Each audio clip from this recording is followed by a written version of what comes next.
Xabar 24 kanali o'z ishini boshladi. Bugun dasturimizda Tramp Eron qo'shnilaridan uzr so'radi va taslim bo'ldi. AQSh bilan kamida 10 yillik urushga tayyormiz, Eron generali. Xitoy Eronga yordam berishga tayyorlanmoqda, AQSh razvedkasi. Erdo'g'on urushda Isroil katta o'yin o'ynayotganini tasdiqladi. Netanyahu Eron xalqini qo'zg'olon ko'tarishga chaqirdi.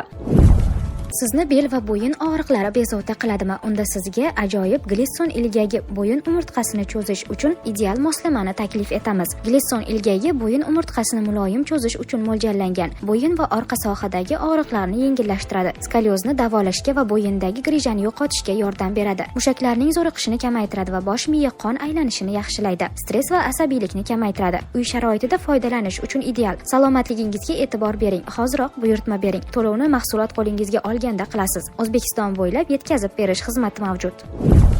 AQSh bilan kamida 10 yillik urushga tayyormiz, Eron generali. Xabardor shaxs sifatida shuni aytamanki, biz Qo'shma Shtatlar bilan 10 yillik urushga tayyormiz. Kamida 10 yil, dedi Inqilobiy gvardiya generali Sardor Ibrohim Jabboriy.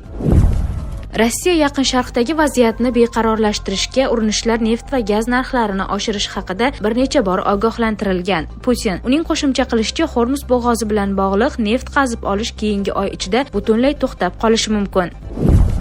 Netanyahu Eron xalqini qo'zg'olon ko'tarishga chaqirdi. 8-mart kuni Isroil bosh vaziri Benyamin Netanyahu Isroil Eronni istibdod iskanjasidan ozod qilishga intilishini aytib, fuqarolarni qo'zg'olon ko'tarishga va hukmron tuzumga barham berishga chaqirdi. Bu haqda u o'zining Twitter ijtimoiy tarmog'ida e'lon qilgan video murojaatida so'z ochdi. Ishonamanki, agar siz o'rningizdan tursangiz, Isroil va Eron yana jasur do'stlarga aylanadigan kunga uzoq qolmaydi, deydi Netanyahu. Shuningdek, Isroil bosh vaziri o'zi va AQSh prezidenti Donald Tramp yomon yigitlarga qarshi kurash olib borayotganini, o'zi va ittifoqchilarini esa yaxshi yigitlar deb hisoblashini ta'kidlagan.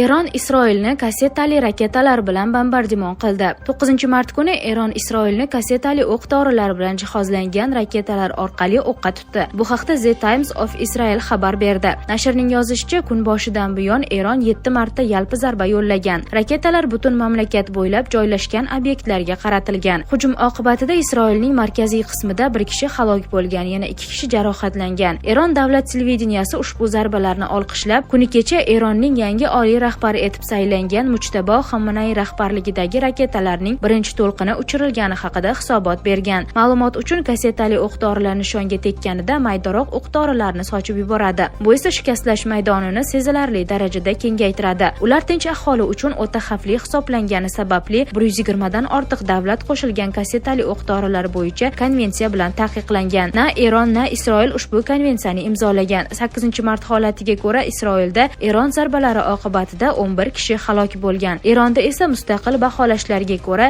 Isroil va AQSh hujumlari qurbonlari soni 1200 kishidan oshgan. Erdo'g'on urushda Isroil katta o'yin o'ynayotganini tasdiqladi. Hech kim noto'g'ri hisob-kitob qilmasligi kerak. Hech kim birodarni birodarga qarshi qayrashni maqsad qilgan sionistik qirg'in tarmog'ining tuzog'iga tushmasligi kerak. Iroq Kurdistoni mintaqasidagi birodarlarimizning bayonotlarini olqishlaymiz va ular bu o'yinga tushmasliklariga chin dildan ishonamiz, dedi Turkiya prezidenti.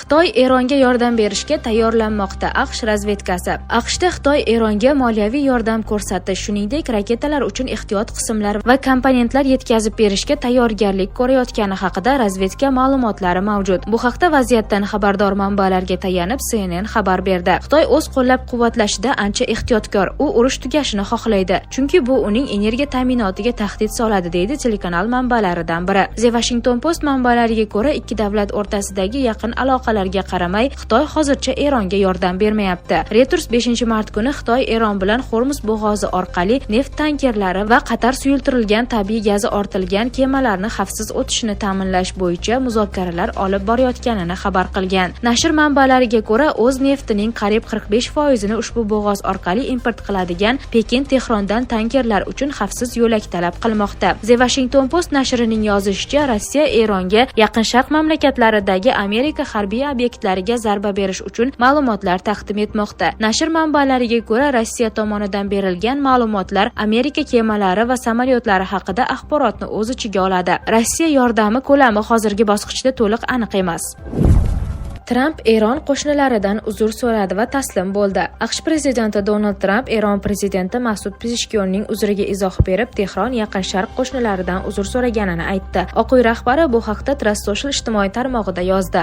Og'ir ahvolda qolgan Eron Yaqin Sharq qo'shnilaridan uzr so'radi va taslim bo'ldi. Endi ularga o'q uzmasligiga va'da berdi. Bu va'da faqat Qo'shma Shtatlar va Isroilning tinimsiz hujumlari tufayli berildi, dedi Tramp. Uning qo'shimcha qilishicha, ming yillar ichida birinchi marta Eron Yaqin Sharq qo'shnilariga nisbatan yutqazgan holatda qoldi. Ular Yaqin Sharqni bosib olishga va boshqarishga harakat qilishdi. Bu ming yillar ichida Eron Yaqin Sharqdagi qo'shnilariga yutqazgan birinchi holat. Amerika prezidenti shuningdek mintaqa davlatlari vakillari unga minnatdorchilik bildirganini ta'kidladi. Ular rahmat prezident Tramp dedilar, men marhamat dedim. Eron endi Yaqin Sharq zolimi emas, balki Yaqin Sharqning mag'lubi va kelgusi 10 yilliklar davomida taslim bo'lmaguncha yoki ehtimol butunlay qulamaguncha shundayligicha qoladi. Eslatib o'tamiz, 7-mart kuni Eron prezidenti Masud Pezeshkion qo'shni davlatlardan uzr so'rab, bizning mintaqa mamlakatlari bilan hech qanday adovatimiz yo'q deb aytgan edi. Uning qo'shimcha qilishicha, Eronning vaqtinchalik boshqaruv kengashi mintaqadagi mamlakatlarga ularning hududidan hujumlar bo'lmaguncha boshqa hujumlar uyushtirmaslikka qaror qilgan.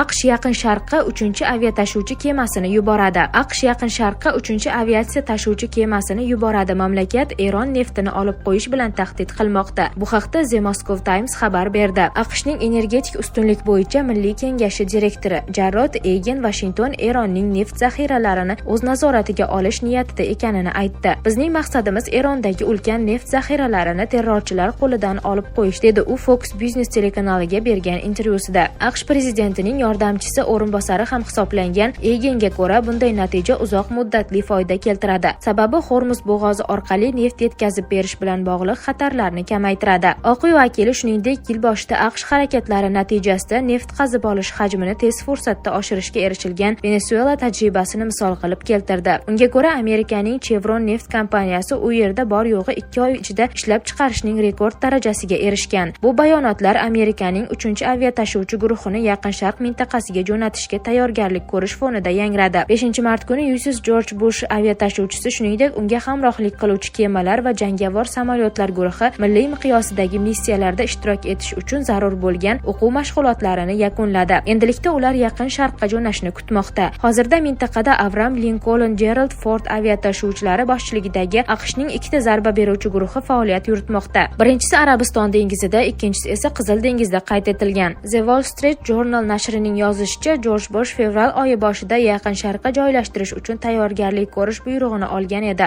O'sha paytda kema Virjiniya qirg'oqlarida bo'lgan. Eron so'nggi kunlarda Avram Lincolnga bir necha bor hujumlar uyushtirganini, shundan so'ng aviatashuvchi o'z pozitsiyasini o'zgartirganini ma'lum qilgan. Oxirgi marta bunday bayonot 7-martga o'tar kechasi berilgandi. Washington bu da'volarni rad etmoqda. AQSh va Isroil 28-fevral kuni Eronga qarshi operatsiya boshladi. Washington Yaqin Sharqqa harbiy kontingentni yig'ishni ancha oldin boshlagan. Eron hujumlarga javoban AQShning Yaqin Sharqdagi obyektlariga zarbalar bermoqda. Zelenskiyning so'zlariga ko'ra, Ukraina Fors ko'rfazi mamlakatlariga dronlarni urib tushirishni o'rgatadi. U dushanba kuni Ukraina harbiy xizmatchilari va mutaxassislarining birinchi guruhi ularga dronlarga qarshi operatsiyalarni o'rgatish uchun Fors ko'rfazi mamlakatlariga jo'nab ketishini e'lon qildi. Uning so'zlariga ko'ra, bir nechta shunday guruhlar bo'ladi. Mintaqa shuningdek Ukrainaning tutqichli dronlariga katta qiziqish bildirmoqda. Zelenskiyning qo'shimcha qilishicha, Ukraina bunday dronlarni o'z sheriklariga sotishga tayyor. Uning so'zlariga ko'ra, 3 ta mamlakat allaqachon ularni sotib olishga tayyor.